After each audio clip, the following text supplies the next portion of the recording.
நண்பர்களே, இந்த பதிவில் ஒரு பெஸ்ட் பிரேக்ஃபாஸ்ட் ஃபுட்டு அப்படின்னு இட்லி ஏன் சொல்கிறோம் அப்படின்னு பார்க்கலாம். இட்லி வந்து நோய்வாய்ப்பட்டவர்கள், வயதானவர்கள், குழந்தைகள் யார் வேணாலும் சாப்பிட்டு எளிதில் ஜீரணிக்கக்கூடிய ஒரு அருமையான காலை உணவு. ஏன்னா இட்லி எப்படி ஆகுது, அது வந்து நொதித்தல் மூலமாக ஒரு புளித்த மாவு ஃபெர்மெண்டட் ரைஸும் உளுந்தும் சேர்ந்து தயாரிக்கப்படுற ஒரு உணவு. அது எப்படி பண்றாங்க? ஆவியில வேக வைக்கிறாங்க. ஸோ அதுல ஆயில் கிடையாது. இது எளிதில் ஜீரணிக்கக்கூடிய ஒரு உணவு. இந்த நொதித்தல் மூலமா இந்த காம்ப்ளெக்ஸ் கார்போஹைட்ரேட் மாவுச்சத்து மற்றும் புரதங்கள் ஈஸியா ஜீரணமாகக்கூடிய சிம்பிளர் ஃபார்மா மாறப்படுது நல்ல பாக்டீரியாக்கள் சேர்ந்து. இதனால இந்த நொதித்தல்னால என்ன ஆகுதுன்னா, அதிகப்படியான விட்டமின்கள் B1, B2, B6 போன்றவை கிடைப்பதற்கு இந்த நொதித்தல் உதவியா இருக்கு.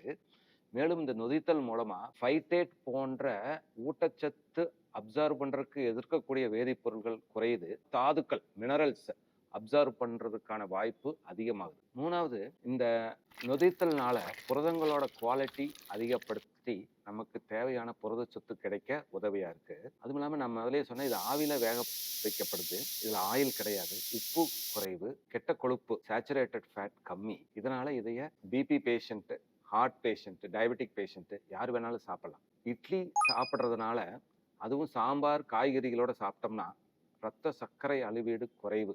ஸோ சர்க்கரை நோயாளிகளுக்கு கூட அளவா மாடரேட்டா இட்லி சாப்பிட்றது ரொம்ப நல்லது. காலையில் பிரேக்ஃபாஸ்ட்டுக்கு 2 இட்லி ஒரு பாயில்டு எக்கோட சேர்த்து சாப்பிட்டாங்கன்னா அவங்களுக்கு தேவையான புரதம், மாவுச்சத்து எல்லாமே பரிபூர்ணமாக கிடைச்சிரும் காய்கறிகளோட சாம்பாரோட சாப்பிடும்போது. மேலும் அது எளிதில் ஜீரணிக்கக்கூடிய உணவாக இருக்கிறதுனால அவங்களுக்கு வயிற்றில் ஒரு உப்பசமோ இல்லை அடிக்கடி ஏப்பம் வருது, நெஞ்சக்கரிப்பு ஏற்படுவதற்கான வாய்ப்பே கிடையாது. மலச்சிக்கல் வராது. ஸோ வயதானவர்கள் ஈஸியாக அவங்க வயிற்றுக்கு இதமாக சாப்பிடுவதற்கு இந்த இட்லி மிகச்சிறந்த உணவு.